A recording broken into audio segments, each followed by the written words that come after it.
Voilà, bienvenue à ce webinaire sur la low-tech, donc notre troisième webinaire de 2024. Voilà, bienvenue à ce webinaire qui va bientôt commencer. On va attendre encore quelques instants que, on va dire, les différents inscrits nous rejoignent. Voilà, donc ce webinaire il va particulièrement vous intéresser si dans votre entreprise, voilà, vous cherchez à optimiser la conception de vos produits, de vos services dans une logique d'éco-conception. Et là, on va se pencher sur cette thématique low-tech qui se diffuse de plus en plus pour bien comprendre qu'est-ce que ça veut dire, euh, comment est-ce que ça peut être appliqué en entreprise et qu'est-ce que ça peut amener comme bénéfice en entreprise. Voilà. Et je me présente, donc c'est donc un webinaire qui vous est proposé par la Chambre de commerce et industrie Grand Est, Climaction, donc à savoir donc l'ADEME Grand Est et la région Grand Est. Et je me présente, moi c'est Renan Sébilot, donc je suis conseiller entreprise économie circulaire, Chambre de commerce et industrie. Voilà, donc je suis basé à Strasbourg et j'interviens sur le territoire Alsace, mais également à l'échelle Grand Est en tant que référent éco-conception Grand Est. Alors, comme je vous le disais, donc c'est le troisième webinaire éco-conception de cette année. Donc, on avait en début d'année donc un webinaire sur un nouvel outil d'évaluation environnementale, donc MakerSite. Un autre webinaire sur tout ce qui est éco-conception packaging. Et donc ce matin, on se retrouve donc avec cette fois-ci un webinaire sur voilà, cette démarche low-tech. Car voilà, comme vous le savez, en éco-conception, on peut identifier 8 axes, 8 leviers d'action euh, qui sont des leviers d'action classiques, je dirais, en industrie, donc avec des nouveaux concepts, l'approvisionnement de matériaux à moindre impact, la réduction de la quantité de matière, l'optimisation des techniques de production, l'optimisation de la logistique, réduire l'impact des utilisations, optimiser la durée de vie et optimiser la fin de vie. Et ce qui est intéressant, c'est que donc l'ADEME a publié un document qui recense 42 leviers d'éco-conception. Et ce que l'on se rend compte, c'est que dans l'axe d'éco-conception nouveau concept, on va retrouver ce terme low-tech. Et aujourd'hui, alors même voilà, aujourd'hui c'est un terme qui se démocratise, qui se diffuse, mais aujourd'hui c'est encore un terme qui est encore peut-être peu connu en entreprise, ou en tout cas son application en entreprise, c'est pas non plus ce que l'on voit au quotidien.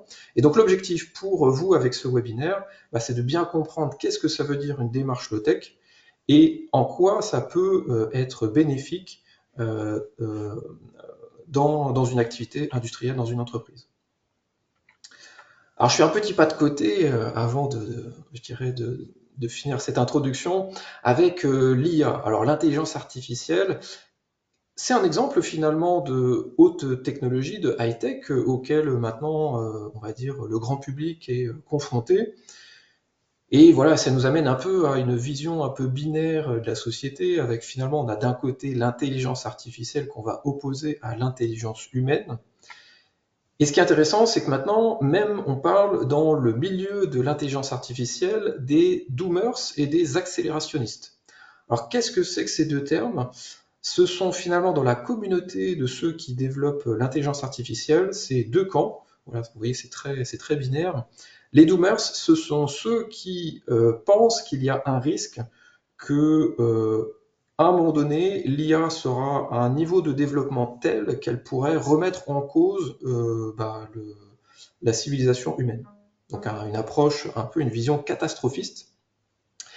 Et de l'autre, les accélérationnistes qui, au contraire, pensent qu'il faut accélérer au maximum le déploiement de l'intelligence artificielle car elle va amener des bénéfices très, très importants pour toute la société humaine. Donc vous voyez, donc ça c'est finalement, est-ce que ça vous connaissiez, on va dire, cette histoire des doomers et des accélérationnistes sur une question de est-ce que cette technologie, il est pertinent de la diffuser en masse aujourd'hui? C'est et aujourd'hui, ça, vous pouvez le suivre dans même l'actualité par rapport à ChatGPT que tout le monde connaît. où fin 2023, justement, le comité de direction de ChatGPT a décidé d'évincer Sam Altman, qui est l'un des cofondateurs de OpenAI avec ChatGPT.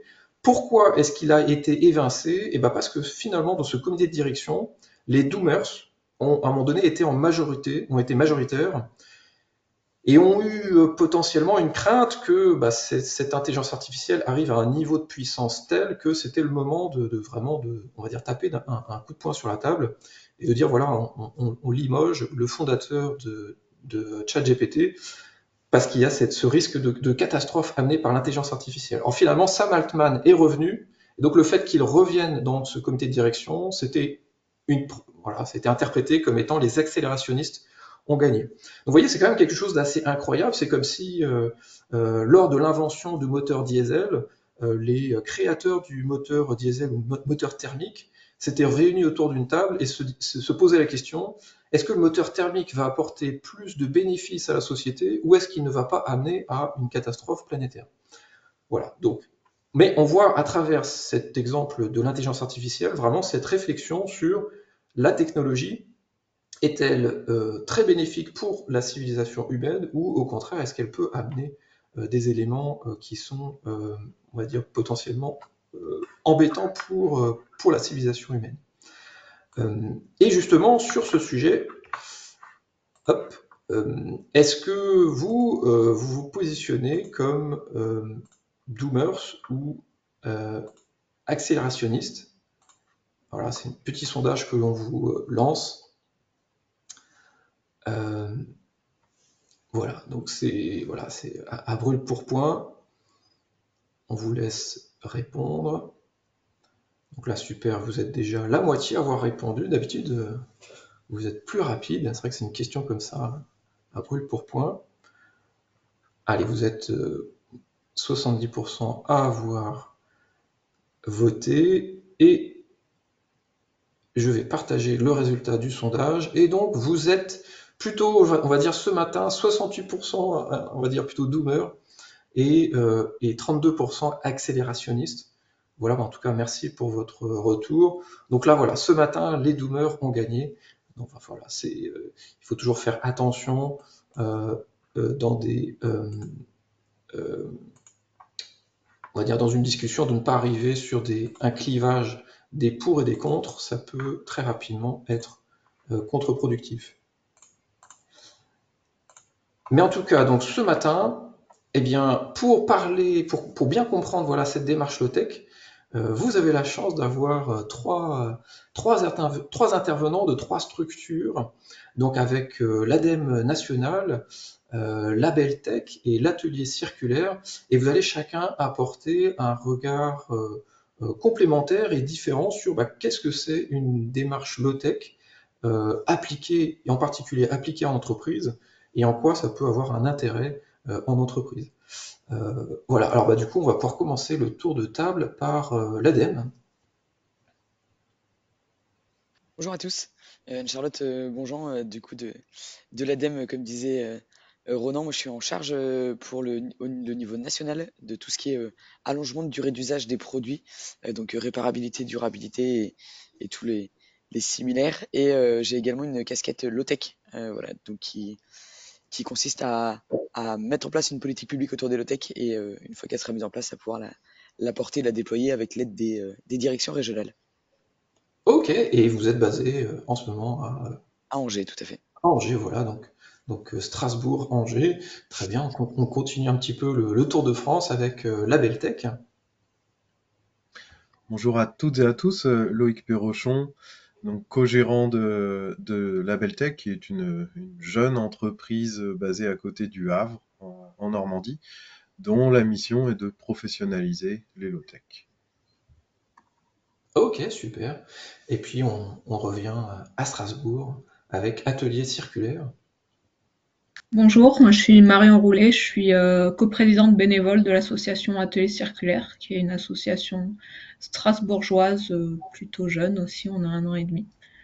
Je vous présenterai ce qu'on fait. Ok, et donc voilà, vous avez, on va dire, une approche R&D, matériaux low-tech. pour un monde post-pétrole. Ok, super. Eh ben, très bien, ben, merci donc pour ces présentations. Et donc, on va pouvoir passer à première intervention ADEME.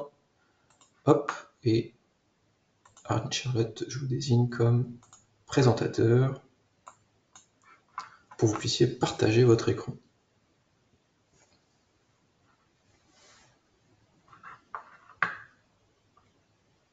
Est-ce que c'est bon pour le partage? Eh Ouais, oui, ça a très l'air. bien. Et ben, je démarre. Merci beaucoup, Ronan. Donc moi, voilà, je me suis présenté tout à l'heure, donc je vais pas revenir sur ça. Je vais vous parler de la démarche low-tech. Euh, les éléments qui vont être présentés émanent pour la plupart voilà, de l'état des lieux qui a été porté par l'ADEME en 2022 sur les démarches low-tech. Il y a des choses qui ont pu évoluer depuis. Le but est de rester très factuel et pas voilà, et pas de partir dans des spéculations. Les choses, cette présentation pourra évoluer dans les années à venir, mais voilà, c'est juste pour remettre ce contexte. Euh, Pourquoi l'ADEME a fait une étude sur les low-tech? C'est un sujet qui émerge. Alors, l'étude, elle a commencé début 2020, donc on va se remettre à ce moment-là. Le sujet des low-tech est pas encore très connu, on en entend parler de plus en plus. Nous, on a vocation à l'ADEME aussi à comprendre les différents leviers pour la transition écologique qui apparaissent et avec lesquels on travaille. Et du coup, voilà, donc c'est pour ça qu'on a décidé de faire cette étude.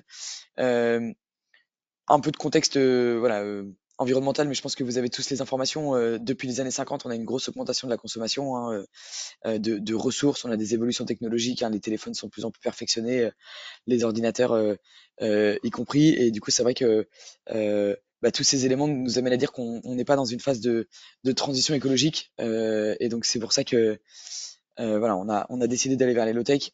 Je vous apprends rien avec ces slides-là. Le jour de dépassement des limites planétaires arrive de plus en plus tôt depuis, voilà, depuis les années 70, que ça soit au niveau mondial ou en France. Donc le travail, il est à faire partout. Et du coup, pourquoi les low-tech? Parce que ces démarches low-tech sont identifiées comme une solution alternative. Du coup, une solution, un levier de plus, entre guillemets, pour aller vers la transition écologique, qui prend en compte la sobriété en ressources, l'allongement de la durée d'usage des produits, donc en étant plus réparable, réutilisable, en ayant une facilité de recyclabilité pour les produits, et dans une posture d'utilisateur. Les produits issus de démarches low-tech sont très souvent, et c'est l'objectif d'ailleurs, plus appropriables dans l'utilisation. C'est-à-dire qu'on va plus facilement comprendre comment ils fonctionnent, donc plus facilement, un, les utiliser, et deux, faire en sorte qu'ils durent le plus longtemps possible. Euh, Quelques enjeux, alors on est plutôt sur le côté social, j'en parlerai peu dans cette présentation, mais c'est un élément aussi important des low-tech. Aujourd'hui, on a une fracture du numérique, soyons très honnêtes, hein, les populations les plus âgées ont du mal à se mettre au numérique, et ceux qui ne se mettent pas au numérique se retrouvent très pénalisés, déjà pour des démarches administratives, parce que de plus en plus de choses se font en ligne. Voilà. Et puis vraiment une politique d'appropriation à l'époque où des 2 chevaux, des 4L et des R5 et d'autres belles voitures de ce style-là, on savait tous faire une vidange, on savait réparer, on savait changer un optique, des choses qui semblent toutes bêtes. Aujourd'hui, sur les voitures plus développées et qui sont en vente chez nos concessionnaires, euh, démonter l'optique sur certains modèles, il faut descendre le moteur pour le faire. Du coup, au point de vue appropriation, facilité d'utilisation, il y a eu quand même un gros changement depuis ces années-là. Donc voilà, les low-tech ont pour objectif de répondre à tous ces freins. Alors pas forcément tous ensemble, mais au moins individuellement, on arrive à trouver une réponse avec les démarches low-tech. On va parler de plusieurs choses, des éléments de définition, parce que c'est important de cadrer et qu'on ait tous le même langage, un petit état des lieux sur les acteurs actuels, quelques exemples d'applications, et puis après on va essayer de voir comment on peut développer l'utilisation des low-tech. Alors, les définitions, il y en a quasiment autant de définitions qu'il y a d'acteurs des low-tech. Moi, je vais vous diffuser la définition de l'ADEME. Ça va être très furtif parce que elle est lourde en lecture, et du coup, je vais pas vous la laisser à l'écran. Je vais passer directement à la slide d'après.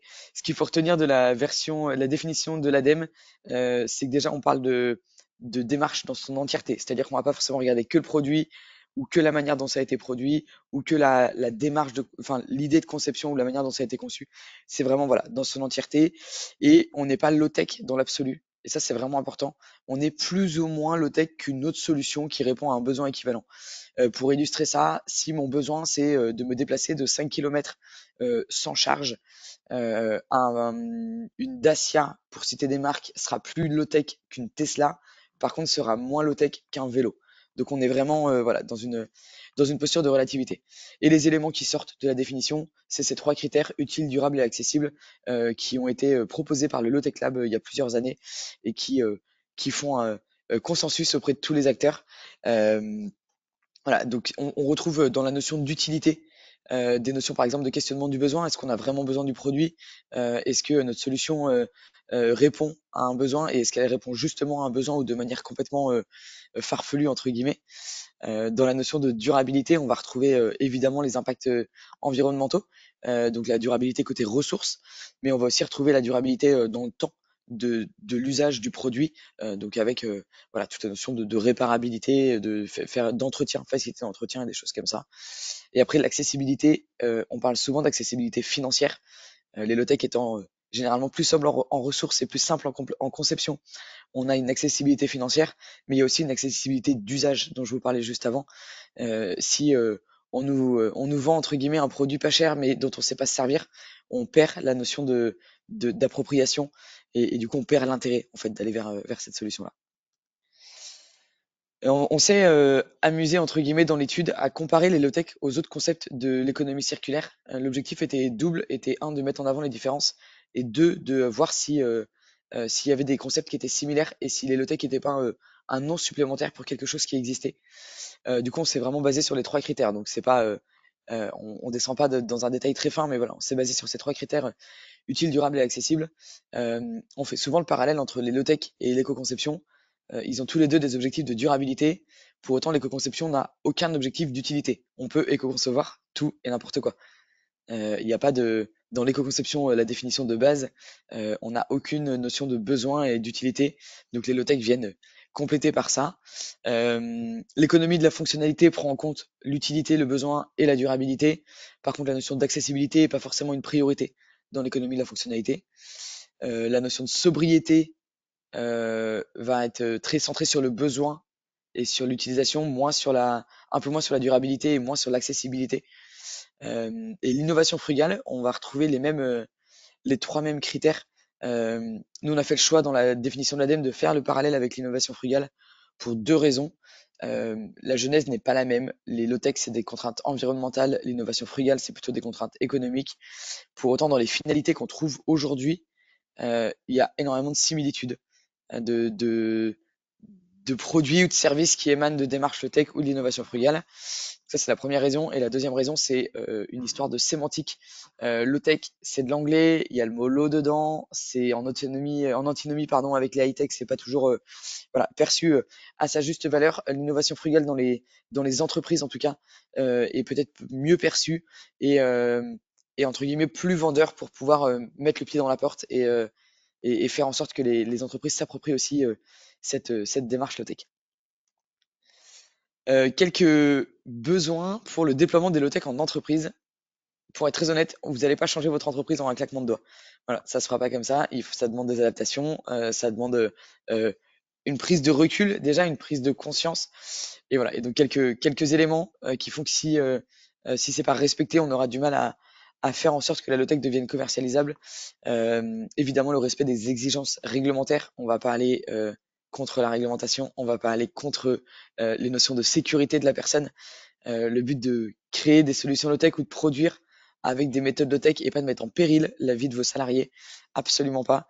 Donc voilà, ça c'est deux critères importants. Le low-tech, on produit différemment et du coup avec des notions de temps qui peuvent être différentes aussi.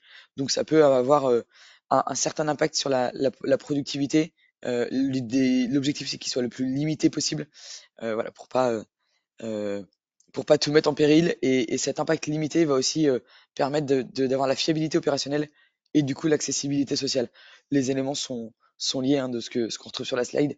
Ça se fait petit à petit entre guillemets les low-tech pour une structure qui existe déjà. Vous n'allez pas vous réveiller demain en disant bah je change tout. Non, je vais commencer par changer par exemple un produit ou une chaîne de production, et une fois que ça sera maîtrisé et que le modèle économique sera adapté à ce produit-là, et ben on pourra aller regarder le produit voisin, etc., etc. Voilà, le but n'est pas de tout casser pour tout reconstruire. On garde les bases et on adapte, et c'est plus une remise en question et une adaptation qu'un chamboulement complet. Et évidemment, l'impact prix, hein, voilà, je vous apprends rien, hein, si vous produisez quelque chose sur lequel on peut pas, entre guillemets, mettre de modèle économique en face parce qu'il n'y a aucune rentabilité, ça annonce pas forcément une pérennité des low-tech, mais je laisserai Loïc qui est plus sur le terrain vous en parler après. Une petite vue non exhaustive, clairement, des acteurs. C'était une vue à l'instant T, elle doit dater de l'an dernier, enfin du début d'année.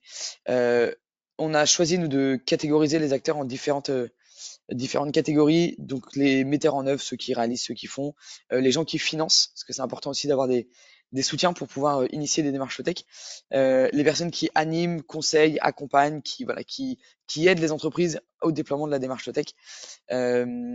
Tous ceux qui enseignent, c'est voilà, si on n'éduque pas dans le cadre de formation à la low-tech, c'est compliqué à prendre entreprise de tout changer. Il faut qu'il y ait des gens qui aient des bases dans les entreprises qui puissent amener ces éléments-là, les gens qui réglementent, et puis quelques personnalités phares.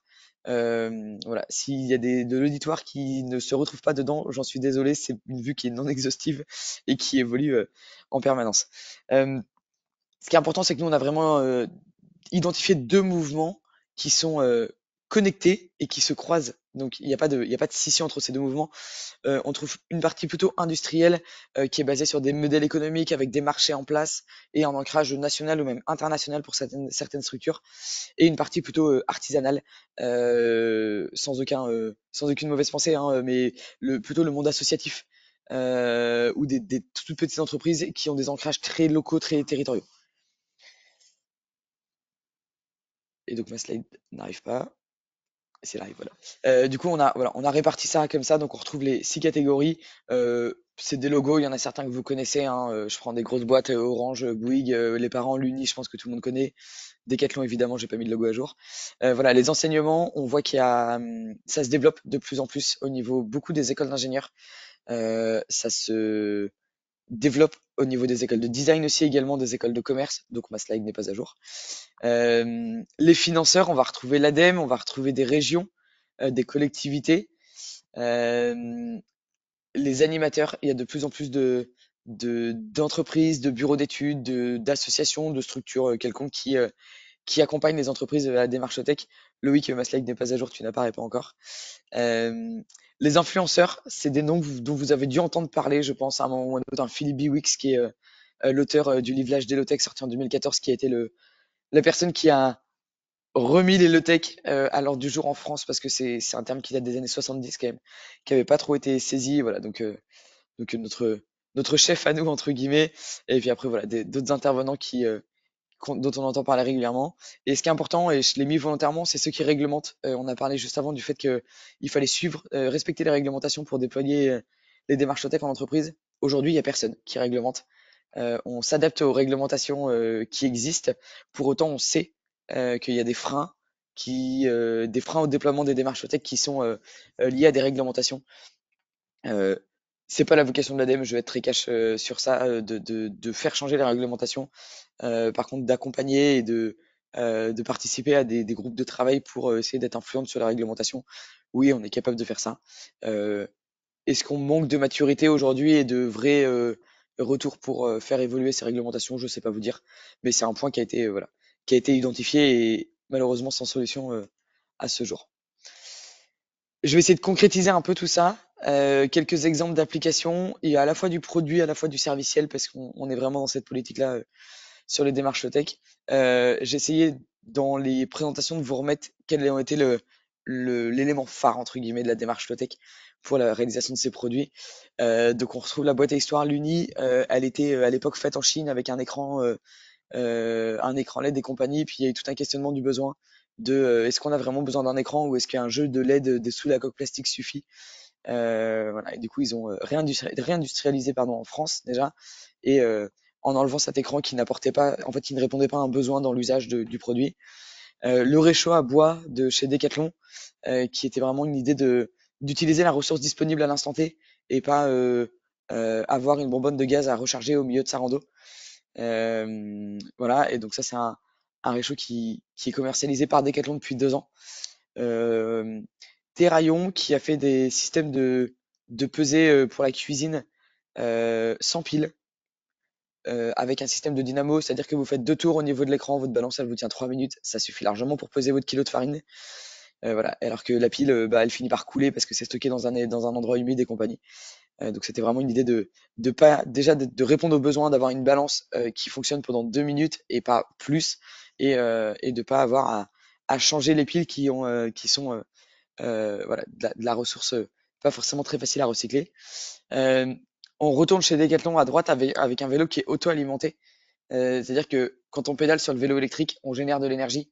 Ils ont, plutôt que de devoir brancher le vélo pour allumer l'écran, ils ont réutilisé l'énergie générée pour alimenter l'écran. Leur leitmotiv dans la communication, c'est de dire que vous pouvez faire du vélo au fond de votre jardin. Voilà, donc ils ont joué dans la communication sur les notions d'usage, mais par contre dans la conception, c'était vraiment de dire on veut de la sobriété en ressources. On n'a pas besoin d'alimenter électriquement un vélo sur lequel on va produire de l'énergie. D'autres exemples, ce jeu à gauche, c'est une entreprise qui s'appelle Kylie Kid, qui n'est pas très connue, mais qui marche beaucoup en B2C, qui fait des jeux électroniques pour les enfants, des jeux connectés, des jeux tactiles que vous retrouvez dans les espaces publics et des types des restaurants, des fast-food, des halls d'aéroports et des choses comme ça. Ils ont décidé il y a 2 ans de faire un jeu beaucoup plus responsable et éco-responsable. C'est-à-dire que ils en avaient marre de voilà de faire des trucs ultra connectés et du coup ils se sont lancés un défi en interne qui a permis de sortir ces quatre panneaux qui ont été testés en prototype au Havre il y a 15 jours. Donc moi je les ai testés en vrai. C'est des panneaux qui sont auto-alimentés, il n'y a pas de branchement électrique. Vous avez un écran au milieu basse consommation et en fait avec l'interface Home Machine qui est en bas des panneaux, vous allez générer une animation mécanique dans un premier temps qui permet de charger l'écran et dans un deuxième temps, la manette permettra d'interagir avec l'écran. Donc ça, c'est un peu vraiment une révolution dans leur structure qui émane d'une vraie volonté de mieux faire et de répondre de manière plus juste euh, à un besoin. Donc les premiers exemplaires sont vraiment au stade de proto, mais j'espère et vu les contacts qu'ils ont eu, j'espère que ça va se diffuser et qu'on les verra tous partout en France ces jeux-là parce qu'en plus ils sont rigolos. Et on retrouve un autre système de pesée. Alors c'est My Little Balance, la marque, qui fait également des balances de cuisine, mais en plus innovateur, qui fait des pèse personnes. Pareil, avec un système de dynamo à activer au pied, donc c'est très bien. Vous musclez les doigts de pied avant de monter sur la balance. Voilà, donc dans le même principe c'est souvent dans des salles de bain, des endroits humides.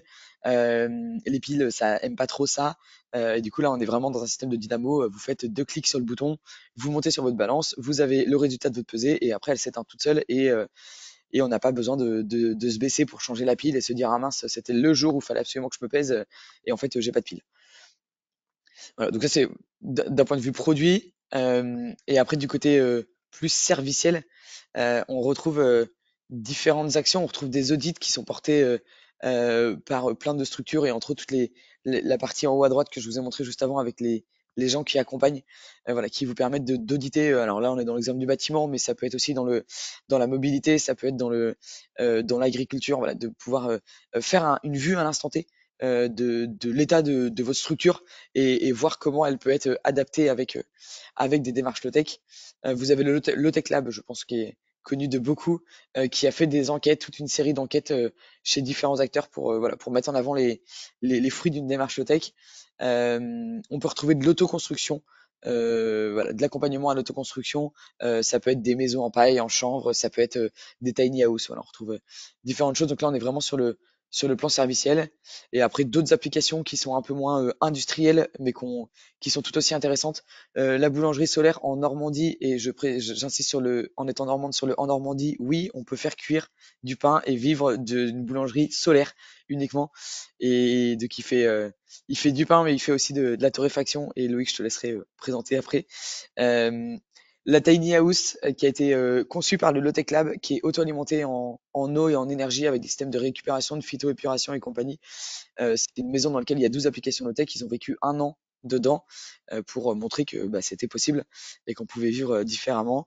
Et après, vous retrouvez à droite l'atelier paysan, qui est une association qui en fait qui conçoit et qui met à disposition des plans pour mettre en œuvre des outils low-tech pour l'agriculture qui permettent de sortir de la dépendance des outils hyper high-tech qui coûtent très cher et qui sont difficilement accessibles. Donc là, c'est remettre au centre l'énergie humaine dans l'agriculture. Et après, d'autres applications un peu plus rigolotes, mais que j'aime bien partager. Le vélo lave-linge, économe en énergie. Pour les cyclistes, si vous avez 1 heure devant vous, vous mettez pas sur Strava, mettez-vous sur votre vélo et faites votre lessive en même temps. Voilà, vous serez plus vertueux en termes de consommation d'énergie et vous serez fier d'avoir fait votre lessive à la force des mollets. La perceuse, on s'en sert allez, 3 fois par an pour les bricoleurs, non peut-être un peu plus, mais est-ce qu'on a toujours besoin d'avoir une perceuse électrique avec une grosse batterie qui est jamais chargée quand on en a besoin? Voilà, pour faire un petit trou pour aller fixer votre support de papier toilette ou pour aller fixer le cadre que vous avez acheté la veille, une perceuse manuelle, ça peut, euh, ça peut suffire. Et dans un autre registre, Grand Sail qui est un cargo de fret qui utilise uniquement l'énergie du vent. Voilà, donc cargo à voile pour pouvoir traverser, faire des transatlantiques. Il part de France chargé de vin généralement pour exporter du vin et il revient en France après un passage en Amérique chargé de cacao et de café. Voilà, donc pour avoir du café et du cacao plus vertueux. Donc voilà, quelques exemples, ça reste très exhaustif. Et voilà, le but était que vous puissiez prendre conscience de ce qu'est la démarche low-tech et de quelques exemples d'applications qui en émanent.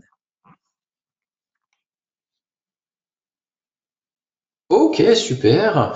Voilà, si vous avez des questions, n'hésitez pas à les poser euh, sur l'onglet commentaires. Mais pareil, le temps que je lise quelques questions, voilà, Marion, Loïc, si vous avez aussi des réactions, des retours à partager.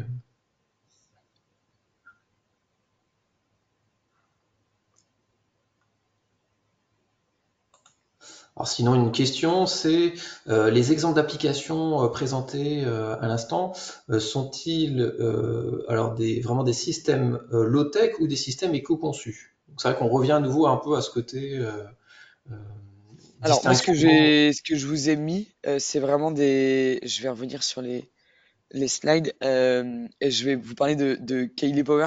Donc le jeu qui est à gauche là, moi je les ai rencontrés et on les a financés l'ADEME dans le cadre d'une démarche qui nous ont contactés pour une démarche d'éco-conception. Et en fait, quand on a discuté avec eux, c'était vraiment de la low-tech, mais par contre, ils connaissaient pas le terme. Ils connaissaient limite pas éco-conception. Donc c'est des gens qu'on a accompagnés et depuis 2 ans là. Et aujourd'hui, vous allez sur leur page, ils utilisent la terminologie low-tech et c'est pas que de l'éco-conception parce qu'ils sont questionnés dans la manière de concevoir et être le plus sobre dans la conception. Mais il y a une énorme démarche de questionnement d'usage, de besoin et d'accessibilité. Et du coup, on retrouve vraiment les 3 piliers de la démarche low-tech. C'est pareil, le person électronique. Moi, j'ai échangé avec eux il y a 4-5 mois. Leur idée, c'était de dire les balances à piles, c'est pas le plus vertueux et on est capable de faire quelque chose de plus vertueux dans l'usage et on a toujours cette notion d'usage qui est au centre en fait des démarches. C'est à la fois l'usage et à la fois l'utilisation de la ressource. Ça aurait été de l'éco-conception, on aurait été potentiellement que dans la ressource. Mais là, voilà, on a vraiment poussé plus loin. Après, oui, ça se croise beaucoup.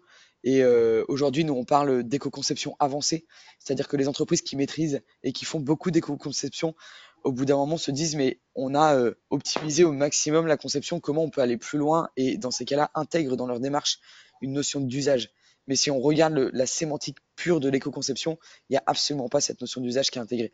Donc, c'est vraiment des concepts qui se croisent, en fait.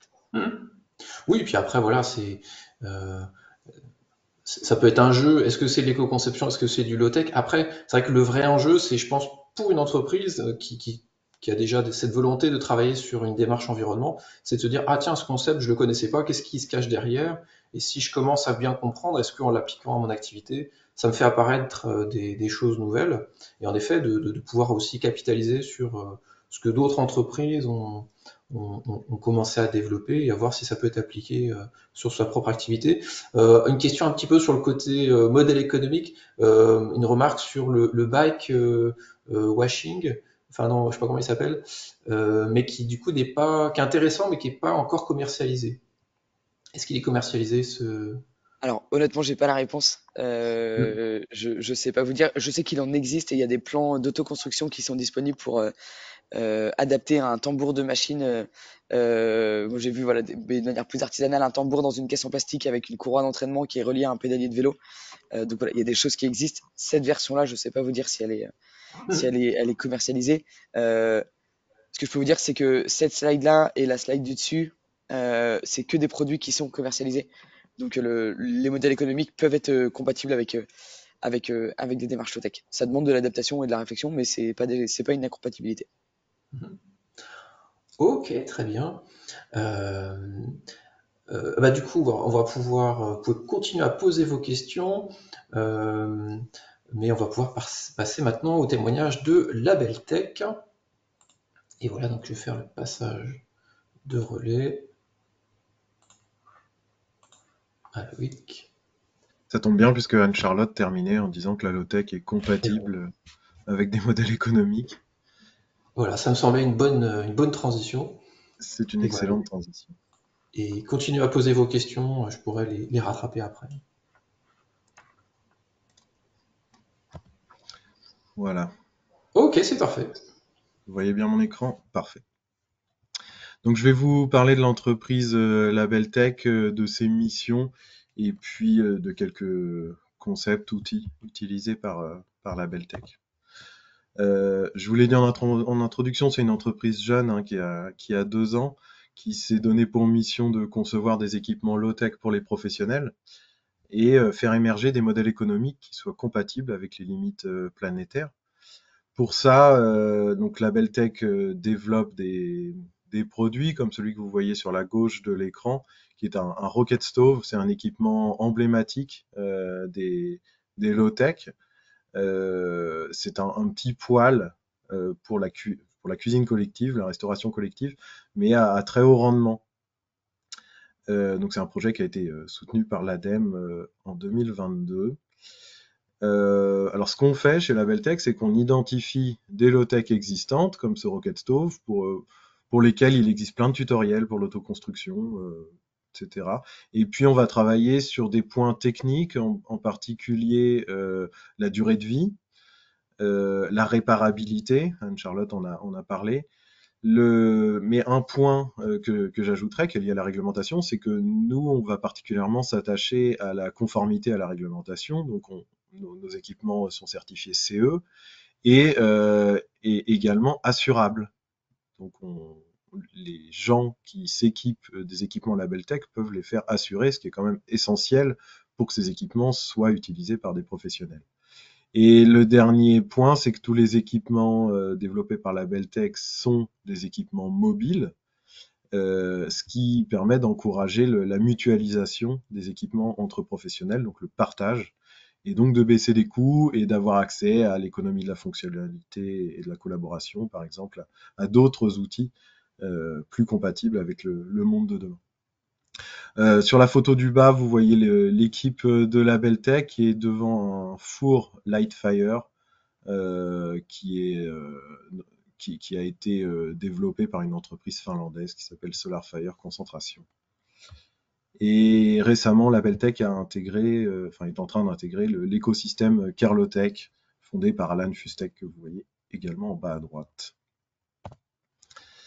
Alors, je vais vous parler de trois sujets ce matin. Le premier, c'est le lien entre low-tech et territoire, qui pour nous, chez Labeltech, nous semble essentiel, indispensable, en mettant la low-tech professionnelle au service des territoires. Et je vais prendre l'exemple d'une unité mobile de production de biochar. Je reviendrai dessus. Le deuxième point que je vais expliquer un peu aujourd'hui, c'est l'industrie au service des territoires. Comment est-ce que la low-tech est une opportunité pour remettre l'industrie ou mettre l'industrie tout court au service des territoires grâce à un modèle d'usine distribuée de solutions open source. Et je prendrai l'exemple d'un objet open source qui est le Velio. Et dernier point de cette intervention, ce sera la méthode TELED, qui est une méthode qui a été créée pour intégrer l'intermittence d'accès à l'énergie dans l'organisation de la production. Et je prendrai l'exemple de l'entreprise Neoloco, qu'on a déjà vu passer dans les slides d'Anne-Charlotte. Alors, pourquoi mettre la low-tech professionnelle au service des territoires? C'est parce que les dernières crises, qu'elles soient évidemment la pandémie Covid ou crise des énergies, nous montrent qu'on a besoin d'avoir des territoires de plus en plus autonomes. Il y a des crises géopolitiques qui également vont se faire de plus en plus nombreuses dans les années à venir. Mais bon, on a déjà vu avec la guerre en Ukraine les impacts que ça peut avoir sur l'économie. Et donc, on a besoin de territoires plus autonomes.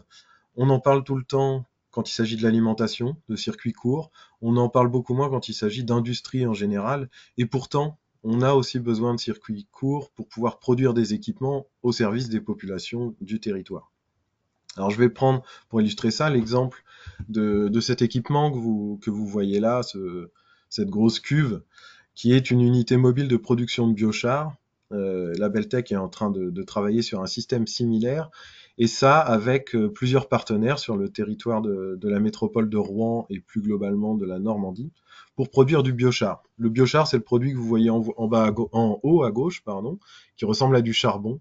En fait, c'est une forme de charbon végétal, mais qui a le gros intérêt, identifié par le GIEC, le gros intérêt de permettre de séquestrer du carbone. Et quand on arrive à créer des activités économiques autour du biochar, on peut même créer des activités économiques à empreinte carbone négative. Donc, qui vont séquestrer plus de carbone qu'elles ne vont en émettre.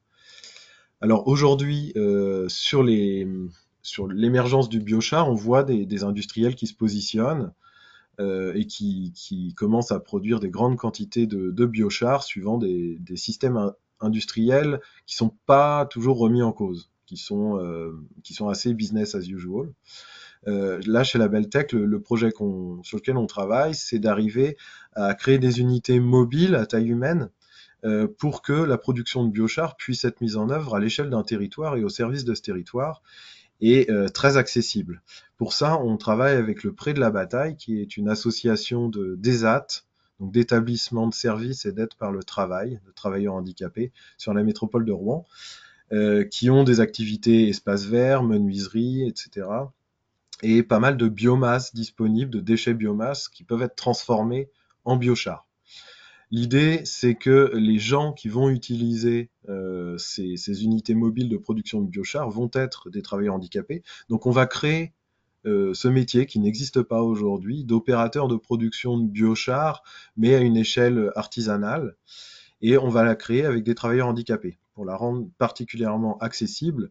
L'enjeu étant également une diffusion ensuite vers des entreprises d'entretien d'espaces verts, des scieries, etc., en démontrant que l'objet et la technologie sont particulièrement accessibles, puisque développés en partenariat avec un ESAT.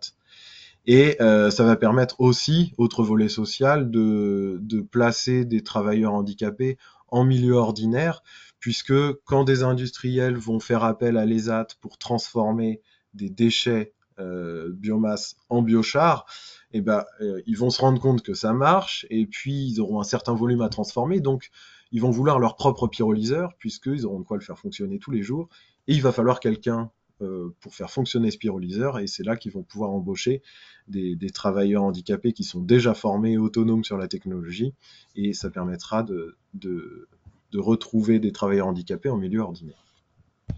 Donc voilà un exemple de low-tech professionnel au service des territoires qui va permettre de vendre des crédits carbone également à l'échelle d'un territoire. Donc, premier ESAT de France qui vendra des crédits carbone à Rouen. Donc intérêt environnemental, intérêt social, assez évident. Et sur cet exemple, du coup, le développement de l'outil, c'est un outil qui existe déjà ou Alors sur la photo, c'est un outil anglais qu'on voit, qui a été importé d'Angleterre par Carlotech, qui ne va plus être commercialisé en Angleterre prochainement et qui n'est pas commercialisé en dehors du Royaume-Uni. Donc nous, on va le commercialiser en France et ailleurs et promouvoir une économie de la fonctionnalité, puisque l'idée, c'est d'avoir des partenaires qui vont plutôt proposer des services de transformation de biochar en utilisant ces unités mobiles sur les territoires. Alors, puisqu'on parle de production de ces équipements eux-mêmes, ça fait très bien le lien avec la suite, c'est que l'industrie peut être au service des territoires, et c'est une des missions que s'est donnée la Beltech via le modèle d'usine distribuée de solutions open source. Alors, l'ambition de la Beltech, c'est qu'une personne qui veut une solution low-tech, alors en particulier un professionnel qui souhaite une solution low-tech, puisse se connecter sur labeltech.fr et aller choisir sa solution. Donc, le Mouchou, c'est le nom qu'on a donné au petit rocket stove pour la restauration collective que vous avez vu sur la première slide. Le pyrolyseur de biochar que vous venez de voir, le Velio que je vais présenter juste après, et puis des équipements professionnels d'entreprises partenaires. Donc, par exemple, la marmite norvégienne d'un partenaire qui en fabrique déjà, ou des remorques à vélo. Et donc, le professionnel pourra choisir un équipement low-tech, mais pour sa fabrication, pourra choisir un fabricant partenaire. L'idée étant de créer un réseau de partenaires de co-traitants industriels, donc des entreprises qui sont déjà implantées, déjà industrielles en France, mais qui aujourd'hui travaillent principalement pour des donneurs d'ordre de leur territoire. Donc des gens qui font des outillages en chaudronnerie, des gens qui vont faire de l'automatisme industriel, de la menuiserie, ce genre de choses, mais qui aujourd'hui produisent à la commande pour des gros industriels. Là, on va plutôt leur proposer de produire des objets qui seront open source, donc dont les plans seront un bien commun, et de les produire au service des gens de leur territoire. Ce qui va permettre à la personne qui souhaite une solution low-tech d'identifier quelqu'un qui pourra produire près de chez lui. Et donc, la personne complétera un formulaire, paiera un acompte, et puis pourra recevoir son objet low-tech produit près de chez lui avec un sous-traitant partenaire. L'idée, c'est de renforcer l'autonomie technique des territoires par l'appropriation de production d'objets communs par les PME industrielles locales. Donc c'est vraiment le modèle des circuits courts dont on parle beaucoup dans l'agriculture, dont on ne parle pas dans l'industrie, et pourtant c'est tout à fait applicable. Pour illustrer ça, je vais présenter un exemple de chaudronnerie en Inde. Il y a beaucoup de chaudronneries en Inde, évidemment, et l'Inde est un pays où la démarche low-tech est particulièrement développée.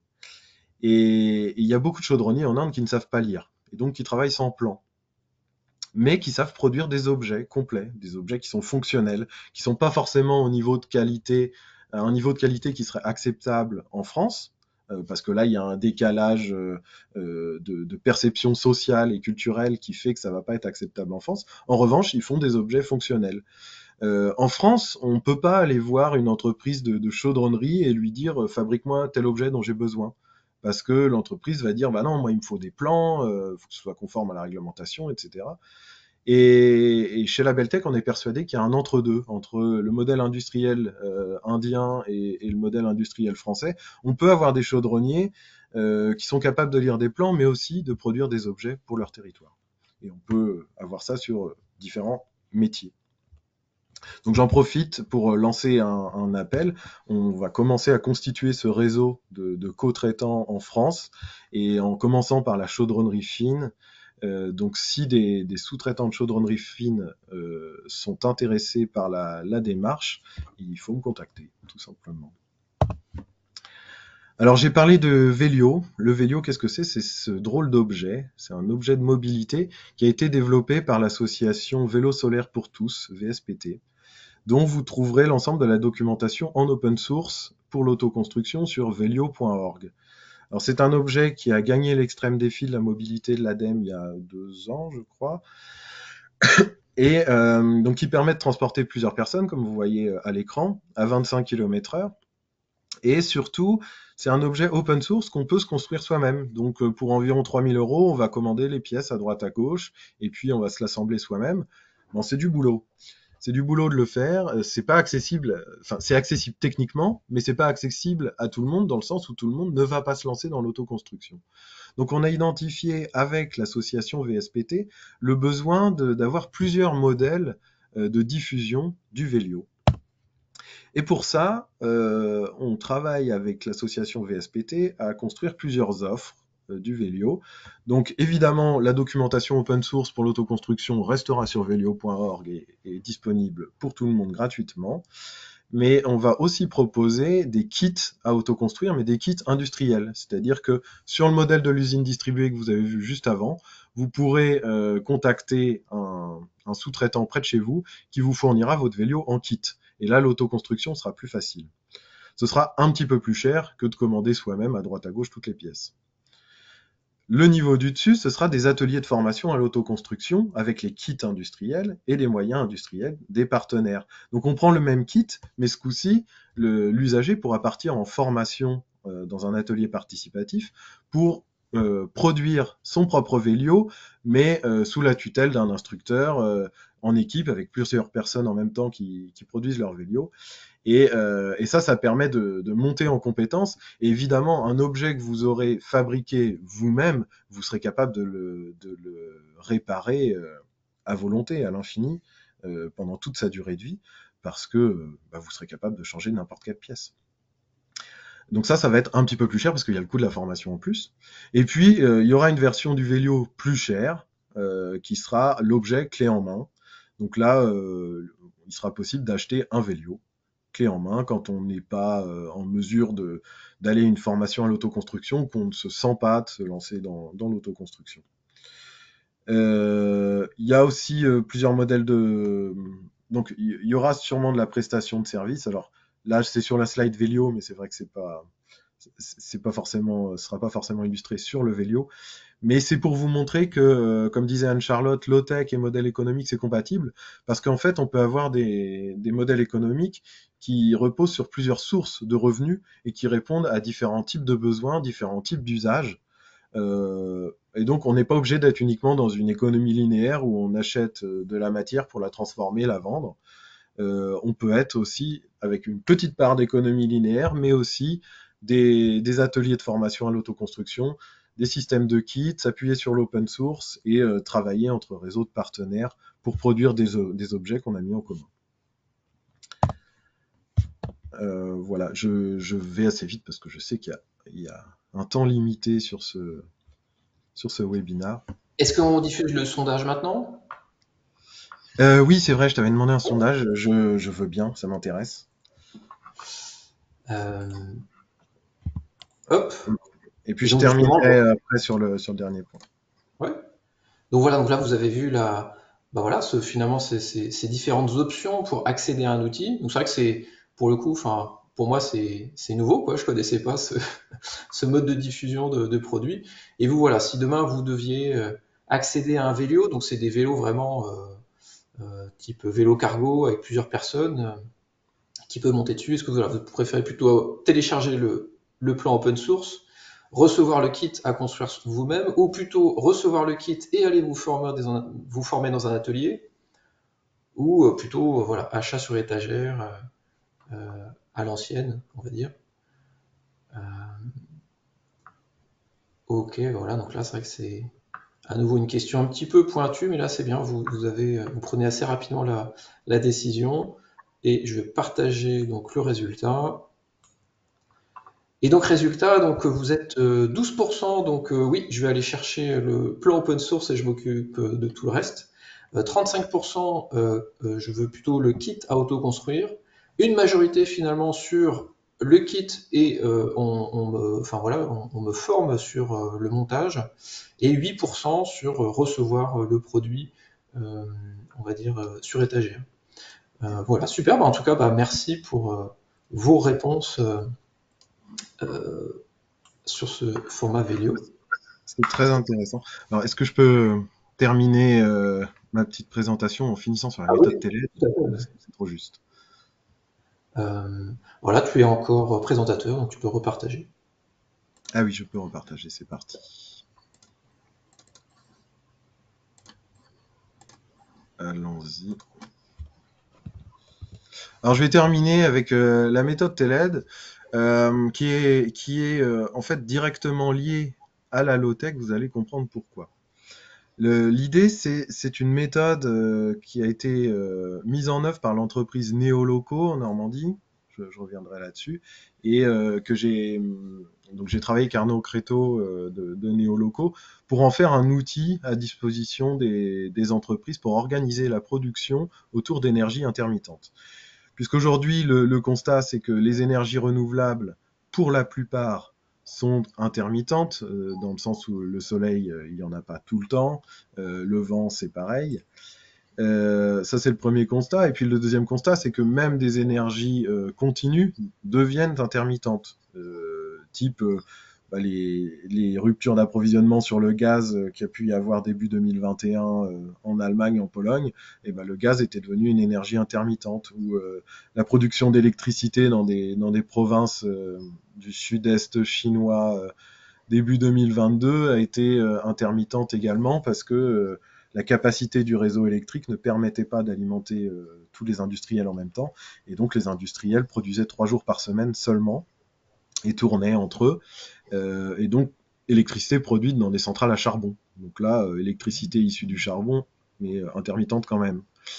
Et donc, l'idée, c'est que à l'avenir, de l'intermittence de l'énergie, il va y en avoir de plus en plus, et que les industriels doivent s'adapter à ça, parce qu'il faut produire en intégrant l'intermittence de l'énergie. Ça va permettre de sécuriser la production en cas de pénurie, de s'adapter durablement à un monde où l'accès aux énergies sera de plus en plus difficile. Ça permet également de moins subir la fluctuation des prix de l'énergie, puisque quand on parle d'intermittence, ça peut être que l'énergie n'est pas disponible, mais ça peut tout simplement être qu'elle est trop chère. Et ça permet évidemment de réduire ses impacts environnementaux. Donc la méthodologie est née chez Néoloco, qui est une boulangerie solaire équipée d'un four Lightfire.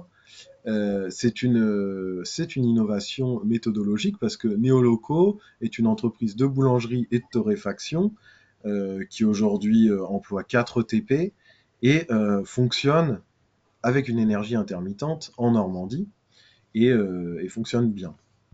C'est un modèle validé. Je ne vais pas avoir le temps de développer beaucoup plus la méthode TELED, mais l'intérêt de ce qu'on fait là avec les entreprises qui s'y intéressent, c'est qu'on utilise des outils industriels comme la Value Stream Mapping, qui est une cartographie des flux de production, pour identifier à quel endroit de l'entreprise on a les tâches les plus énergivores, et on réfléchit ensuite avec l'industriel à une organisation de la production qui permette de prioriser ces tâches énergivores au moment où l'énergie est disponible et de ne plus faire ces tâches énergivores quand l'énergie n'est pas disponible. Donc on travaille ça avec on travaille sur cette thématique avec des partenaires dans l'agroalimentaire, le verre et puis prochainement la menuiserie. Voilà pour TELED, c'est une approche très rapide. Oui, tout à fait. C'est vrai que finalement, c'est l'application du PES-personne qui fonctionne que 30 secondes à activité de production en se disant, bon, finalement, est-ce que je peux réussir à produire, mais en ayant de l'énergie que de manière intermittente? J'étais cette semaine chez une entreprise qui fait des pâtes en Alsace et c'est pareil, ils ont dû se réorganiser avec la hausse des coûts. Donc maintenant, ils produisent beaucoup moins en hiver parce que le coût de l'énergie est trop élevé, tellement élevé que s'ils produisaient pendant cette période, en fait, ils produiraient des pâtes, mais à perte. En fait, c'est ça, c'est que la crise des énergies a montré que les entreprises appliquaient déjà des principes de TELED par nécessité comme ça. Nous, comme on a pensé la méthodologie avec des outils, ce qu'on propose, c'est un cadre pour organiser cette transformation de l'entreprise pour qu'elle s'adapte aux énergies intermittentes. Donc c'est vraiment un cadre méthodologique et un accompagnement pour structurer ça. Alors quelques questions à la volée, donc sur la partie biochar, c'est est-ce qu'une évaluation environnementale a été faite? Est-ce que c'est du biochar à usage barbecue ou autre usage identifié?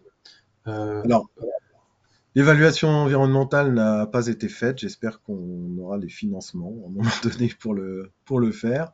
En revanche, donc le biochar, non, n'est pas utilisé pour le barbecue parce que le principe, c'est que du carbone est séquestré à l'intérieur de ce charbon végétal. Et donc, si on le brûle, le carbone, on l'envoie dans l'atmosphère et le problème est le même. Donc, non, c'est pas utilisé pour le barbecue. En revanche, des tailles de haies, par exemple, sont transformées en biochar de qualité agricole pour amender les sols. Et le biochar a plein d'intérêts agricoles parce que ça retient l'eau, ça accélère le développement fongique, ça retient les nutriments, et donc ça permet de, enfin, c'est une forme d'engrais, hein, tout simplement quand on le mélange avec du compost, par exemple, ça permet d'enrichir les sols et d'avoir des sols plus productifs ensuite. Maintenant, il y a plein d'applications pour le biochar. Quand on utilise des déchets de palettes cassées pour faire du biochar, c'est plein de produits chimiques. Donc ça, on va pas le remettre dans les sols. Par contre, on peut faire du béton bas carbone avec du biochar. On peut, alors pas sur du biochar pollué, mais c'est un excellent produit à mettre dans les toilettes sèches parce que ça retient les odeurs. Donc le biochar dans les toilettes sèches, c'est génial, surtout que ça va en plus enrichir le substrat derrière. Et enfin voilà, il y a plein d'applications au biochar qui dépendent des intrants utilisés. Ok.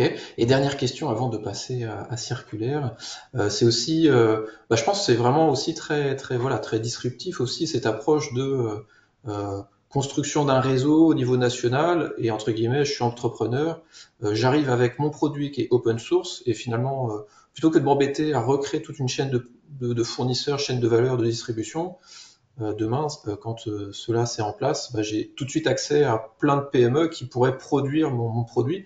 Par contre, la question, c'est une question qui est posée, c'est travailler sur les cadres juridiques sécurisant la reconnaissance des contributeurs, donc concepteurs, fabricants, utilisateurs, est un chantier sur lequel on pourrait travailler ensemble. Donc ça c'est une question qui est posée par Michel Flotta, Prestavoine. Donc en tout cas, vous aurez les coordonnées. Michel, tu sais comment me contacter. Vous connaissez. Et, En tout cas, voilà, c'est vrai que en effet, ça pose en effet cette question aussi de c'est nouveau, mais il n'y a pas forcément de cadre. Enfin voilà, la question du cadre propriété intellectuelle, juridique, responsabilité, c'est nouveau. tout à fait. Après, bon, il y a sur l'usine distribuée, il faut bien voir aussi le côté sous-traitant. Le gros intérêt, c'est que les sous-traitants aujourd'hui qui dépendent de grands donneurs d'ordre, en fait, ils dépendent de décisions qui sont prises dans les sièges sociaux qui peuvent être très loin. Et donc, une décision à New York peut avoir des gros impacts sur un territoire en France. Alors que là, en produisant des objets open source pour le territoire, on est vraiment sur un circuit court et ça veut dire que les sous-traitants eux-mêmes, leurs sources de chiffre d'affaires, ils peuvent le maîtriser puisque c'est leurs voisins.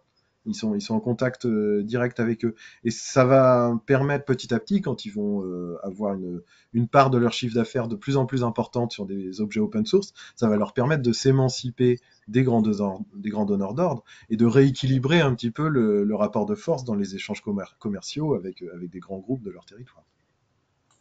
Ok, très bien. Super, en tout cas, merci pour cette intervention. Et donc, on va pouvoir maintenant passer à atelier circulaire. Voilà, Marion, je vous ai désigné comme présentatrice pour faire le partage d'écran. Oui, bonjour, pardon. Donc, on voit pas la présentation encore, mais on voit l'écran global. Ça va arriver, je pense. C'est parfait. Donc, on va parler d'un sujet un peu différent sur les low-tech. On va parler de matière et de matériaux. Et en fait, c'est une application des démarches low-tech à ce sujet. Donc, il n'y aura pas de four solaire. Un petit portrait d'abord. Moi, je suis scientifique des matériaux. J'ai bifurqué en 2021 parce que je trouvais qu'il n'y avait aucun emploi qui répondait vraiment aux enjeux actuels de transition pour des ingénieurs matériaux. Et donc, j'ai créé ce projet Atelier Circulaire qui est depuis devenu une association depuis 2023. Et donc, je mène en parallèle une activité de chercheuse indépendante sur les matériaux low-tech. Donc, nous sommes basés à Strasbourg. Et le collectif est assez pluridisciplinaire avec beaucoup de designers, des artisans, des entrepreneurs et puis des scientifiques comme moi. Donc pour commencer sur les définitions, on n'est pas trop en accord avec la définition l'ADEME. On se place plutôt du côté de la belle tech, dans le sens où pour nous la low tech implique un changement de société. Et donc on considère qu'une technologie, une technique est low tech si elle constitue une brique technique élémentaire d'une société pérenne, équitable et conviviale. Brique technique élémentaire, c'est pour rejoindre un peu l'aspect que rien n'est low tech dans l'absolu. Un vélo est plus low tech qu'un autre moyen de transport, mais nécessite des moyens extrêmement high tech pour la production. Par contre, il est quand même plus low tech que des voitures. C'est une définition qui a été créée par des chercheurs, notamment en sciences des matériaux, donc je vous invite à aller lire leur article qui est assez intéressant là-dessus. Donc si on se recentre sur les matériaux, si on regarde les matériaux dans l'ensemble de leur cycle de vie, ils ont des gros problèmes à chaque étape. Donc en termes de ressources, quand on crée nos matières, nos matériaux, on utilise du pétrole. Alors pour le plastique, c'est très simple, c'est la ressource principale. Pour d'autres matières, ça peut être un ingrédient, énormément de pétrochimie dans toutes nos matières, et parfois c'est juste une question énergétique. On a des chaînes de valeur qui sont extrêmement étendues, donc on a des produits manufacturés comme cette gourde qui est principalement en métal, mais qui a aussi des parties plastiques. Elle a sans doute fait 2 fois le tour du monde avant d'arriver dans mes mains. Et puis une question de fin de vie. Donc là, on voit une plage avec des déchets plastiques. On pourrait se dire que c'est un problème de responsabilité, les gens qui n'ont pas mis leurs bouteilles plastiques au bon endroit. Pour nous, il y a un enjeu de design très profond. Les bouteilles plastiques, elles durent sûrement quelques siècles, on ne le sait pas trop, puisque les premiers plastiques, ils ont 100 ans, donc on n'a aucune idée vraiment de la durée de vie de ces choses-là. Pour des bouteilles qui ont vocation à être utilisées dans, si on vise large, 1 mois, 2 mois, ça paraît assez peu approprié. Si on se replace dans les limites planétaires, qui est aussi une illustration qu'on aime bien, en fait, ça nous invite à envisager les matériaux dans leur cycle de vie au niveau des enjeux de façon globale. Donc le changement climatique nous invite fortement à diminuer notre utilisation de ressources fossiles. Donc ça va forcément amener une diminution de ressources de matières premières et d'énergie pour créer nos matériaux. La fin de vie, on a déjà explosé cette limite planétaire qui pourrait s'appeler pollution chimique. Et puis, quand on regarde ça, on pourrait se dire que d'accord, on n'a plus de pétrole, donc il nous faut faire de la bioéconomie et remplacer le pétrole par des ressources naturelles. Sauf que l'agriculture est responsable du dépassement de un peu toutes les autres frontières planétaires. Donc créer plus d'agriculture pour avoir plus de ressources biosourcées, ou alors détruire encore plus de forêts pour affecter encore plus ces limites planétaires, ça ne nous paraît pas une très très bonne idée. Donc c'est pour ça qu'on s'est réunis pour imaginer un peu le futur qui nous conviendrait. Donc le futur qui nous convient, c'est un futur dans lequel on respecte les limites planétaires, tant dans la production de nos matières que dans nos modes de consommation. Très important pour nous de recentrer tout ce qu'on fait sur la sobriété de la consommation et la prise en compte d'impacts sociétaux, puisqu'on considère qu'un équilibre social et économique local est important, et notamment une lutte contre les inégalités qu'on voit dans le système actuel. Et donc notre mission, elle se situe en amont. Donc on souhaite imaginer et concevoir des matériaux et démocratiser leur fabrication et leur utilisation, donc tant les techniques de production de ces matières que leur utilisation dans des objets de la vraie vie, disons. Et donc, si une fois ces contraintes mises en place, donc je vous rappelle les matières qui nous intéressent, on vise une société pérenne, équitable et conviviale. On pourrait aussi parler de matières adaptées. C'est une appellation que j'aime bien pour les low-tech, de parler de technologie adaptée, c'est-à-dire adaptée à l'usage qu'on en fait. Ça a été bien présenté par Anne-Charlotte. Et donc, pour choisir des matières adaptées, on pourrait dire qu'on détermine l'usage, on évalue les contraintes, et ensuite on minimise l'empreinte sociale et environnementale. Nous, on est parti à l'inverse, c'est-à-dire qu'on a poussé les critères au plus loin de ce qu'on souhaitait de bon en termes d'environnement et de social. Et on va développer ces matériaux et voir à quoi essayer de trouver les usages qui conviennent. Donc une démarche un peu à l'opposé. Donc une fois cela posé, notre cahier des charges a été de partir sur des coproduits de l'agroalimentaire pour lutter contre l'utilisation de ressources qui pourraient rester dans le système alimentaire. Donc c'est pour ça que c'est des coproduits ou des déchets, mais pas du tout de l'amidon ou ce genre de choses qui pourraient être utilisées dans notre système alimentaire. Une contrainte forte que l'on s'est posée, c'est que ce soit biodégradable, donc un retour à la terre en fin d'usage sans émission de pollution. Et puis toutes des questionnements, un grand questionnement sur comment c'est produit et comment c'est distribué, comme ça a été très bien présenté par Loïc. Ce qui manque dans ce schéma, c'est l'aspect commun. Évidemment, dans le mouvement de low-tech, nous, on considère que c'est une exigence forte de dépasser les limites de la propriété intellectuelle pour des questions de temps, notamment, mais aussi de résilience des territoires. Et donc, on vise à documenter tout ce qu'on fait et à transformer ça en tutoriel. Donc, pour vous dépasser ces considérations très abstraites sur les matériaux et vous montrer un peu les techniques sur lesquelles on a commencé à travailler. Donc, je rappelle, l'association a 1 an, on est encore au tout début de tout ça. On a identifié quelques techniques qui nous semblent intéressantes. C'est celles sur lesquelles on va commencer à travailler. On a vocation à élargir ce panel de techniques. Donc là, une technique relativement simple. Alors, thermocompression, c'est le terme technique, mais ce que ça dit, c'est juste que on compresse, on chauffe un coproduit sans rajouter aucun liant et ça nous donne une matière rigide complètement biodégradable. On a fait ça avec une quinzaine de matières premières. Alors vous voyez là des feuilles de thé usagées, du broyat de pommes quand on fait du jus de pomme, des épluchures de patates, des drèches de brasserie, donc résidus de malt.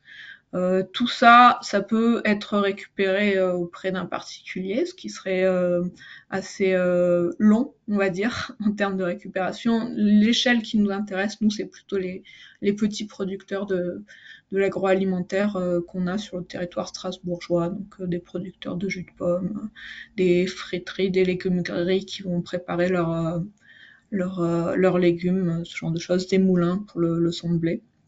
Et en fait, cette technique permet de faire donc des plaques, comme vous voyez à gauche, et puis des objets moulés en 3 dimensions, là une demi-sphère. Et ça nous paraît très prometteur parce que la technique est relativement simple. Comme je disais, il n'y a aucun liant.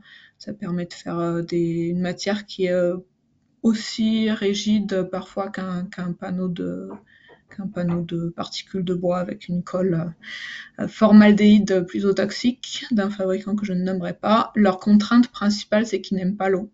Donc ça, c'est lié à la biodégradabilité. Si c'est biodégradable, ça veut dire qu'en contact avec de l'eau, il y a toute une vie qui va se développer, des bactéries, des champignons, et que ça va moisir, si on veut le dire dans des termes plus classiques. Une autre technique qui nous intéresse, c'est la fabrication de pâte à papier. C'est ce qui se fait dans des très grandes usines et très bien. C'est un procédé qui est très contrôlé avec de la cellulose issue du bois. Hein. Nous, on s'intéressait à avoir des déchets plus usuels, des déchets fibreux. Donc là, vous avez des exemples de choux, de fanes de carottes, d'épluchures d'oignons. On pourrait penser à plein d'autres déchets fibreux liés à notre alimentation. Et ce qui nous paraît intéressant, c'est qu'on peut en faire des feuilles, mais aussi des objets moulés en 3 dimensions. Il y a d'ailleurs une start-up qui me semble s'appelle Avec, qui travaille en ce moment sur des objets moulés en cellulose pour de l'emballage, et ils arrivent à des chouettes résultats. Alors ils utilisent de la cellulose plus classique, mais en tout cas ça montre que ces matériaux rencontrent un intérêt pour remplacer notamment des plastiques, des polystyrènes expansés, ce genre de choses. Et un autre matériau qui est un peu plus anecdotique mais très accessible, c'est les bioplastiques. Alors c'est un nom que les designers ont donné, mais c'est pas vraiment un nom tout à fait adapté. En fait, c'est des gélifiants alimentaires, de l'agar-agar, de la gélatine, ce genre de choses qu'on mélange avec un coproduit. Donc là, c'est par exemple du marc de café. Et on peut faire ça dans sa cuisine. Donc ça a pour nous une valeur plus pédagogique que vraiment applicable à des objets commercialisables. On fait par exemple des pots à semis pour biodégradables que les personnes peuvent faire dans leur cuisine.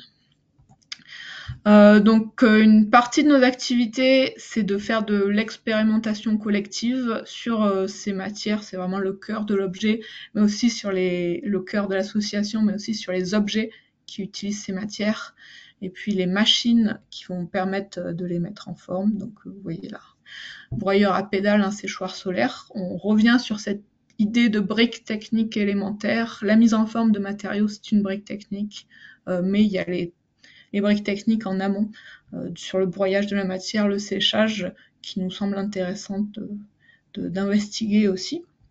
Et comme je le disais, des ateliers de sensibilisation grand public. Alors là, il y a des enfants, mais c'est pas réservé à des enfants, pour aussi commencer à amorcer la réflexion sur les matériaux qui nous semblent est un peu plus en retrait par rapport à la réflexion sur le changement du système énergétique. Donc notre projet du moment, de l'année, c'est d'avoir un espèce de Fab Lab dans lequel on pourrait faire ces expérimentations collectives, avoir des machines, notamment une presse chauffante pour la première technique que je vous présentais, et documenter tout ça pour avoir des tutoriels, des recettes, et dans un second temps avoir une démarche beaucoup plus cadrée que l'expérimentation, qui sera vraiment de la recherche citoyenne pour permettre d'aller plus loin aussi dans la technicité de ce qui est fait, tout en restant accessible à des personnes intéressées qui vont se former, donc sans connaissances préalables, que ce soit technique, de design, d'art. Voilà. Donc si vous avez des questions, n'hésitez pas à nous contacter. Ok, super. Merci encore pour cette présentation. Donc en effet, une question qui est posée, c'est alors d'où viennent les matériaux et composants? Alors du coup, là, vous étiez plutôt parti sur donc c'est des résidus d'entreprises, de petites, enfin de PME qui font de la production alimentaire. Exactement, oui. Donc des microbrasseries, comme je disais, des entreprises qui font de jus de fruits, des moulins locaux, ouais. Alors moi je rebondis, justement cette semaine je voyais une entreprise qui fait des pâtes et du coup ils ont chaque année 200 tonnes de pâtes qui sont sorties du cahier des charges pour être consommables au niveau alimentation. Aujourd'hui c'est la filière méthanisation, mais finalement voilà, peut-être que si vous aviez accès à un gisement de 200 tonnes de pâtes humides, ce serait peut-être un bon matériau. Tout à fait, oui. Bah, c'est dommage. Donc nous, on ne trouve pas que la méthanisation n'a aucun sens. Au contraire. Par contre, on souhaite rajouter une étape de vie à ces composantes, ingrédients qui sont encore intéressantes pour remplacer à l'usage des matériaux plus nocifs. Et les pâtes, c'est de l'amidon. C'est ce qui est utilisé actuellement pour essayer de faire des sacs plastiques biodégradables. Donc c'est tout à fait une composante d'intérêt, oui. Voilà. Et ça permet aussi de rebondir sur aussi une notion de hiérarchie d'usage des matières, parce que ça c'est aussi une notion qui émerge. Et notamment, c'est au niveau de l'ADEME Grand Est, c'est aussi une des prises de position sur le fait de dire on peut faire avec du bois des chaudières biomasse, mais comme vous disiez en introduction, si tout le monde va vers le bois biomasse ou le bois pour faire plein de choses, à un moment donné, il n'y aura pas assez de bois pour tout le monde. Donc finalement, il faut aussi mettre en place une hiérarchie d'utilisation des matériaux, c'est-à-dire que le bois, ça a une valeur, on va dire, technique. Et voilà, peut-être il vaut mieux aller utiliser ces matériaux techniques pour en faire des matériaux avec un usage, avant d'aller tout de suite à la solution de je le brûle pour faire de l'énergie à la place du gaz. Donc du coup, deuxième question également, c'est comment est-ce que voilà, vous avez Je peux aussi juste ajouter un petit point là aussi, c'est que l'approche territoriale est très importante. C'est-à-dire que le bois est plus pertinent sur certains territoires que sur d'autres. Là où le soleil est plus pertinent que sur certains territoires ou sur d'autres, ou l'énergie des vagues sur les littoraux, etc.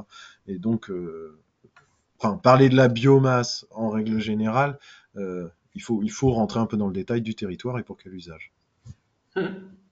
Et sachant que voilà, en Grand Est, bah, il y a, enfin, en tout cas dans certaines forêts françaises, il y a la fameuse histoire de je vends du bois à des compagnies asiatiques qui en refont du parquet et qui le revendent ensuite en Europe. Enfin bref. Question du coup, ça c'est sur le côté l'amont et sur la partie aval, c'est justement aujourd'hui en termes de débouchés, est-ce que vous avez des débouchés pour ces matières euh, qui remplacent des matières déjà existantes? Et, et je prolonge, est-ce que demain vous envisagez aussi ce côté partenariat avec une entreprise qui, elle, pourrait aussi être dans une démarche de dire bah, j'ai une démarche d'éco-conception, je remets en cause mes matériaux, et en fait, finalement, vous êtes un laboratoire sur ce sujet. Oui, alors pour la première partie de la question, non, on n'a aucun débouché, c'est encore des matières qui sont techniquement peu matures. Donc je peux vous donner des exemples d'objets qu'on a fait. On travaille sur une boule de Noël, donc vous voyez, on est sur de la décoration et encore des utilisations relativement peu techniques, même si je suis convaincue qu'il y a du potentiel au-delà voilà, d'usages un peu anecdotiques.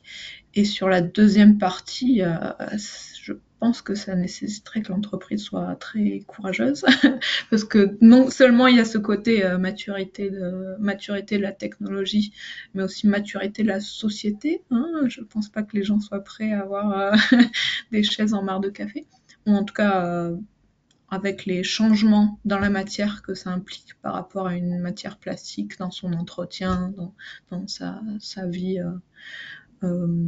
Mais pourquoi pas. Oui, et c'est aussi intéressant, c'est ce que vous disiez. Il y a la première approche, c'est voilà, c'est j'ai un usage, j'ai des contraintes et je vais chercher les matériaux. Et vous êtes sur l'inverse, c'est j'ai généré des matériaux. C'est quoi les contraintes de ces matériaux?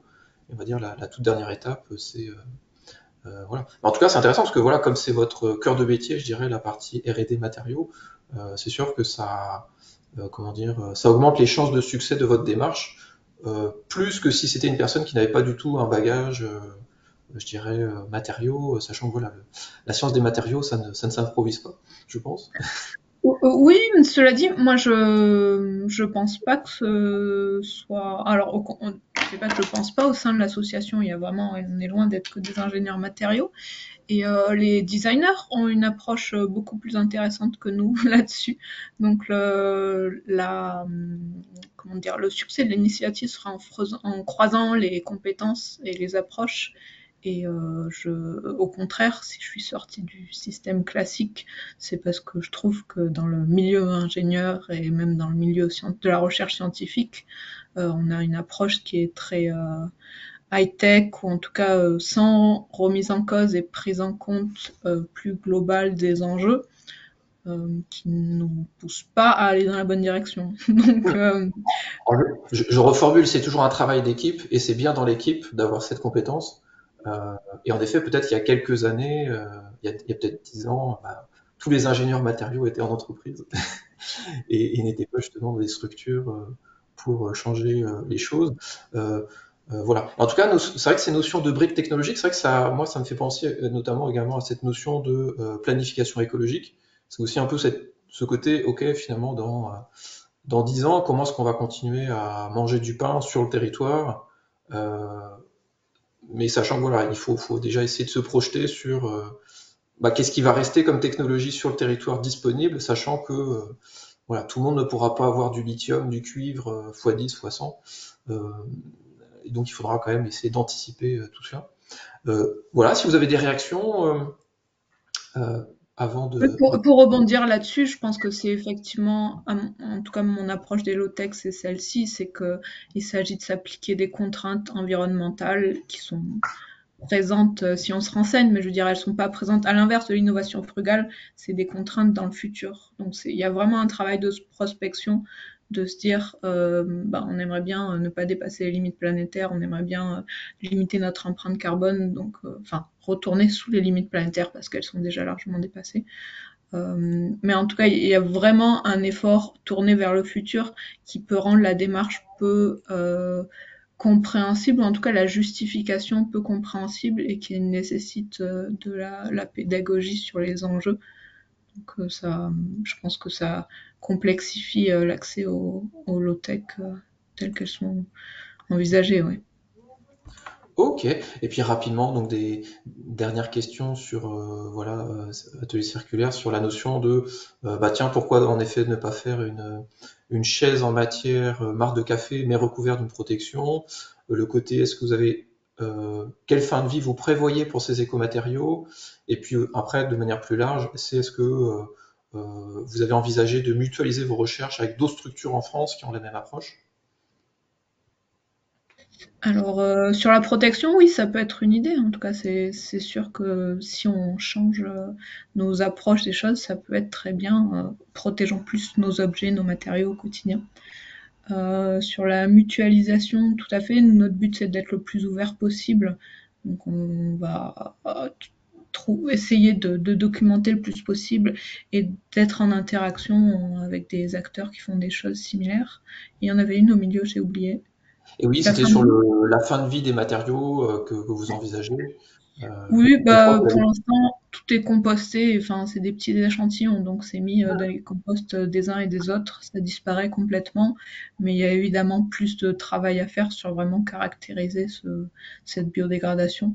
Et si ça peut avoir un intérêt potentiel dans les composts comme structurant, en tout cas, ça pourrait être aussi euh, selon la taille des objets bénéficiaires pour le compostage. Donc, en tout cas, il y a tout un travail à faire sur la fin de vie avec des acteurs qui sont plus spécialisés sur ces questions que l'on a aussi en région, en Alsace. Ok, très bien. Alors, je vous propose un dernier sondage flash. C'est voilà, c'est suite à ce webinaire. Est-ce que pour vous, hein, des démarches, des questions un peu clivantes, c'est une démarche, est-ce que la démarche low-tech appliquée en entreprise, c'est pour vous, c'est une démarche avec plein de potentiel à tester rapidement sur plein de secteurs d'activité, ou est-ce que finalement vous dites non, ça peut s'appliquer, mais quand même sur des secteurs d'activité très spécifiques, ou c'est trop utopique aujourd'hui, c'est difficile à adapter en entreprise? Ou alors, voilà, vous avez encore besoin je dirais, de réfléchir sur ce sujet. Euh, voilà. Petite question un peu comme ça, clivante, pour aussi avoir vos, vos appréciations. Super, vous avez répondu rapidement avant qu'on puisse se quitter et je partage le résultat. Donc pour 38% d'entre vous, c'est plein de potentiel sur plein de marchés. Euh, pour la majorité, c'est intéressant, mais ce serait applicable que pour certains marchés spécifiques. Pour 12%, c'est trop utopique. Et 6%, vous avez besoin de réfléchir encore sur ce sujet. En tout cas, bah, merci pour vos différentes interventions. Pour conclure ce webinaire, restez encore un petit instant. Je vais vous présenter également la suite des éléments qu'on a préparés pour vous euh, avec hop,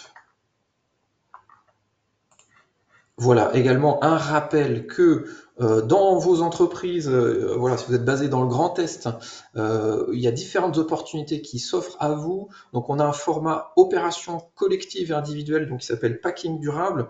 C'est un accompagnement sur un an. Vous rentrez dans un groupe d'entreprises. Vous êtes accompagné par un cabinet conseil sur l'éco-conception de packaging et avec un cofinancement ADEME. Et vous avez jusqu'au 3 juin pour candidater, donc vous aurez bien sûr accès au replay et au support et aux éléments. Et si ça vous intéresse, bah, vous pouvez contacter mon collègue Louis Fierce sur ce sujet. Si vous êtes encore un peu en amont de votre démarche environnement, éco-conception appliquée aux produits, vous pouvez également travailler avec la CCI. Donc on a un format court, ça s'appelle une visite éco-conception. Ça vous permet de faire on va dire un état des lieux dans votre entreprise entre vous êtes sur un marché, ce marché il est comment par rapport à la prise en compte de l'environnement, il bouge pas. Et vous, ce que vous avez déjà mis en place en termes de démarche qui commence à être une démarche d'éco-conception, où est-ce que vous en êtes? Et après, on vous aide voilà, à structurer vos futures démarches d'éco-conception. Et donc ça, ce sont des conseils qui sont pris 100% en charge par ADEME Région Grand Est. Également, donc là sur 2025, on a également Making Durable, donc là c'est opération collective et sur de l'éco-conception produit. Donc là c'est démarrage janvier 2025. Et là, pour le coup, vous avez le temps, candidature, vous pouvez candidater d'ici octobre de cette année.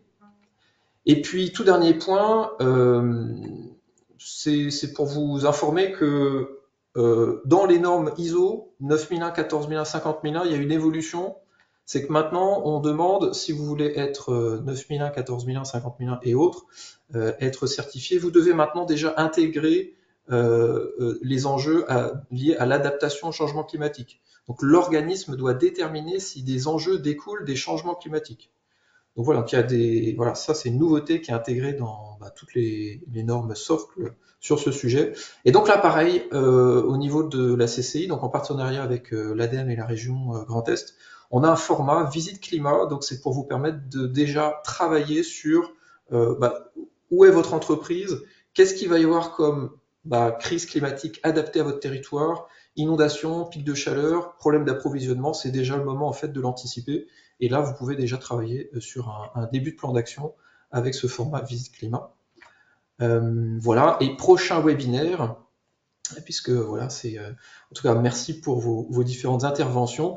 Le prochain webinaire, il sera cette fois-ci sur de l'éco-conception de services.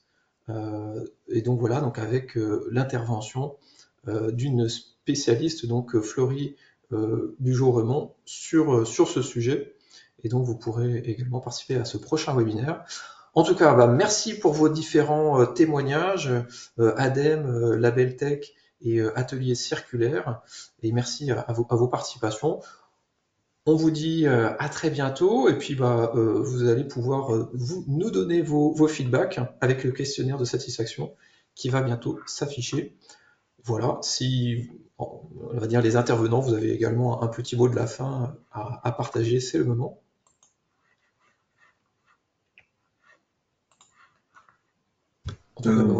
Merci pour ce temps de parole et je suis ravi qu'il y ait eu autant de gens pour le suivre. Et même si Labeltech est un peu loin de la région Grand Est, vous avez compris qu'on a besoin de s'entourer de partenaires. Ouais. Voilà.